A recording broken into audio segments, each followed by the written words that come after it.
সুপ্রিয় দিনী ভাইরা, এক ভাই প্রশ্ন করেছেন, শিয়ারা আমাদের কোরআন মানে কিনা। অনেক সময় আমরা শুনে থাকি যে শিয়ারা কোরআনুল কারীমের পাশাপাশি তাদের মতো করে বিভিন্ন সূরা বানিয়ে সেগুলোকে কোরআন বলে চালিয়ে দেয়। কথাটা কতটুকু সত্য? আসলে অত্যন্ত গুরুত্বপূর্ণ একটি প্রশ্ন এটি। আমাদের প্রত্যেক মুসলমানের ঈমানের সাথে সম্পৃক্ত। কোরআনুল কারীম আল্লাহ রাব্বুল আলামিন আমাদেরকে দিয়েছেন হেদায়েতের পাথেয় হিসেবে। আল্লাহ রাব্বুল আলামিন কোরআনুল কারীম নাজিল করার পর এই কোরআনুল কারীমের আয়াতের উপরে যদি আপনি একটি আয়াতকে বৃদ্ধি করেন, এই একটি আয়াতকে যারা কোরআনুল কারীমের আয়াত বলে মনে করবে, এটার কারণে ঈমান ধ্বংস হয়ে যাবে। শিয়াদের যে বিষয়টি এখন উঠে আসছে বর্তমান সময়ে, একটা সময় এগুলো আমরা বলে বেড়াতাম অথবা আমরা শুনতাম, এমনটা মনে করতাম। বর্তমানে যখন আমরা পড়াশোনা করছি, শিয়াদের বিষয়গুলো তাদের এখন অনেক ওয়েবসাইট আছে। আজকেও যদি আপনি সার্চ করেন, তারা স্বতন্ত্র একটি সূরা, সূরা ভিলায়া, ৭ আয়াত, সূরা ভিলায়া নামক একটি সূরাকে তারা কোরআনের মধ্যে সংযোজন করেছে, যেটা ৭টি আয়াতকে তারা নির্ধারণ করে ৭টি আয়াতকে তারা মানুষের কাছে প্রচার করে। মাআযাল্লাহ, আপনার আয়াত যদি শুনে অবাক হয়ে যাবেন। ইয়া আইয়ুহাল্লাযীনা আমানু আমিনু বিন নাবিয়্যি বিল ওয়ালিয়্যিল্লাযীনা বা'আসনাহুম ইয়াহদিয়ানিকুম ইলা সিরাতিম মুস্তাকিম। এটা হচ্ছে সূরা ভিলায়ার প্রথম আয়াত, যে আয়াত কোরআনুল কারীমের কোন একটি জায়গায় ৬২৩৬টি আয়াতে কারীমার ভিতরে ৩০ পারা কোরআনুল কারীমের কোথাও এরকম কোন আয়াত নেই। এই আয়াত শিয়াদের উদ্ভাবিত, তাদের মন গড়া আয়াত। এমন একটি আয়াত বানানোর কারণেই ঈমান ধ্বংস হয়ে যাবে, বিশ্বাস করলে ঈমান থাকবে না। এই জন্য এখন কোরআন শুনতে গেলে, কোরআন পড়তে গেলে অথেন্টিক কিনা এটা জানা কত প্রয়োজন, চিন্তা করেন। দ্বিতীয় আয়াত তারা বানিয়েছে নাবিয়্যুন ওয়া ওয়ালিয়্যুন বা'দুহুমা মিন বা'দ ওয়া আনাল আলীমুল খবীর।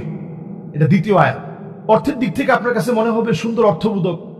নাবিয়্যুন, নবী, ওয়া ওয়ালিয়্যুন, এবং আল্লাহর ওলি যারা তারা, বা'দুহুমা মিন বা'দ, একে অপরের বন্ধু। আর এরপরেই আল্লাহ রাব্বুল আলামিন বলছেন ওয়া আনাল আলীমুল খবীর, আমি আল্লাহ সব বিষয়ে, আমি আল্লাহ রাব্বুল আলামিন জানি। আল্লাহ রাব্বুল আলামিন সব বিষয় সম্পর্কে খবর রাখেন। এরপরের আয়াতে কারীমার ভিতরে বলা হচ্ছে ইন্নাল্লাযীনা ইউফুনা বিআহদিল্লাহি লাহুম জান্নাতুন নাঈম, যারা আল্লাহর ওয়াদা পূর্ণ করবে তাদের জন্য রয়েছে জান্নাত। এটা ৩ নম্বর আয়াত। এবার আসুন চতুর্থ আয়াত, ওয়াল্লাযীনা ইযা তুলিয়াত আলাইহিম আয়াতুনা কানু বিআয়াতিনা মুকাযযিবিন। এই আয়াতের মধ্যে তারা দাবি করছে যে তাদের সামনে যখন কোরআনুল কারীমের আয়াত পড়া হয়, তখন তারা কোরআনের আয়াতগুলোকে মিথ্যা প্রতিপন্ন করে। এই আয়াতটা আপনার কাছে মনে হবে এটা তো কোরআনের আয়াতের মতোই মনে হয়। এটাও তাদের বানোয়াট একটি আয়াত, যেটা কোরআনুল কারীমের মধ্যে নেই। এই শব্দে একইভাবে এই আয়াতে কারীমা ও কোরআনের আয়াত নয়, শিয়ারা এই আয়াতটাকে বানিয়েছে। পরের আয়াতের দিকে যদি আপনি নজর করেন, ইন্না লাহুম ফি জাহান্নামা মাকামান আযীমা, যে জাহান্নামে তাদের জন্য বড় একটা স্থান থাকবে। দেখুন, এই শব্দগুলো দেখলেই বোঝা যায় যে এইভাবে শব্দ চয়ন আল্লাহ তাআলা কোরআনে আয়াত নাজিল করেননি। শব্দের আধিক্য, ভাষার গাম্ভীর্যতা, বালাগাত, ফাসাহাত, শব্দের বৈশিষ্ট্য, মণ্ডিত শব্দাবলী দিয়ে এই শব্দ কিন্তু রচিত হয়নি। ইন্নাহু লাশাইউন আজীব, এমন কোরআন যে কোরআন সম্পর্কে জিনেরা বলেছিল ইন্না সামি'না কুরআনান আজাবা।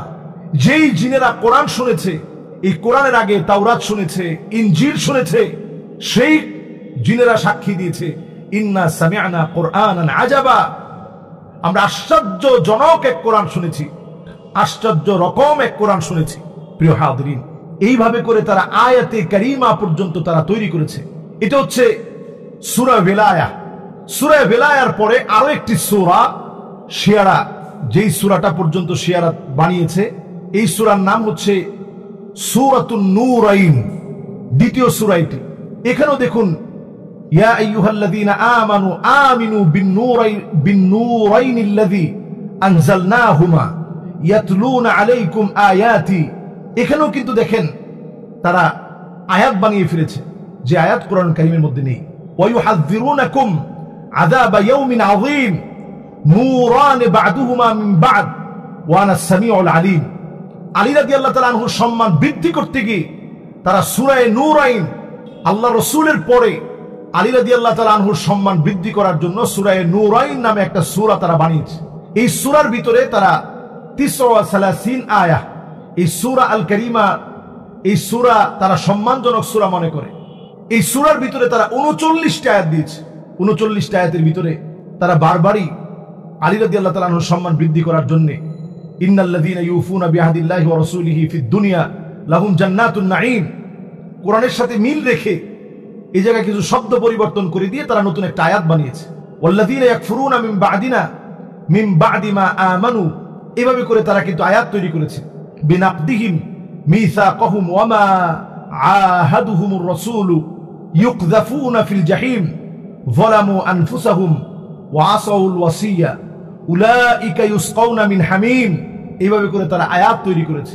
সম্মানিত মুসল্লিয়ানে কেরাম, এই যে কোরআনুল কারীমের মতো করে আপনি যদি একটা শব্দ বানানোর চিন্তা করেন, একটা শব্দ যদি আপনি কোরআনের মতো করে আপনি বসান, আপনি যদি কোরআন মনে করেন, ঈমান ধ্বংস হয়ে যাবে।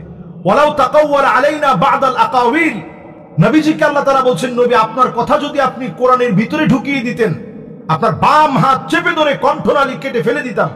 নবীজিকে আল্লাহ রাব্বুল আলামিন এত বড় ধমক দিয়ে আল্লাহ রাব্বুল আলামিন আমাদের গোটা পৃথিবীর মানুষকে সতর্ক করে দিলেন, কোরআনের বিরুদ্ধে যদি আপনি একটি শব্দ যোগ করেন যেটা কোরআন না, জাহান্নাম আপনার ঠিকানা হবে। আপনি এই মানুষগুলাকে কেমন করে মুসলিম মনে করবেন? সম্মানিত মুসল্লিয়ানে কেরাম, আমি সব শিয়াদের কথা বলছি না। শিয়াদের ভিতরে ইসনা আশারিয়া সহ অসংখ্য শিয়া গোষ্ঠী আছে যারা এই সূরাগুলাকে সূরা মনে করে এবং এইগুলোকে নামাজের ভিতরে তেলাওয়াত করে। মাআযাল্লাহ, আল্লাহ রাব্বুল আলামিনের কাছে